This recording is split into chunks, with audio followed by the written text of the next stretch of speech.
Hello বন্ধুরা, আজ আবার একটি নতুন ভিডিও নিয়ে চলে আসলাম আপনাদের মাঝখানে। আজ আবার একটি সরস্বতী ঠাকুরের কাজের আপডেট নিয়ে আসলাম। আপনারা অবশ্যই দেখে জানাবেন এই প্রতিমাটি কেমন লাগলো আপনাদের। আর আপনারা কমেন্টে জানাবেন যে এই ঠাকুরটির গহনা মাটির দেওয়া যায় না জরির গহনা দেওয়া যায়, অবশ্যই কমেন্টে জানাবেন। আর এখনকার মতন চলি, সকলে ভালো থাকবেন, সুস্থ থাকবেন। এখনকার মতন চলি, বাই বাই।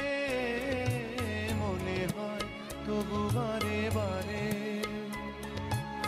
এই বুঝি এলে মোর দ্বারে, সে মধুর স্বপ্ন ভেঙো নাকো, কেন দূরে থাকো, শুধু আড়াল রাখো।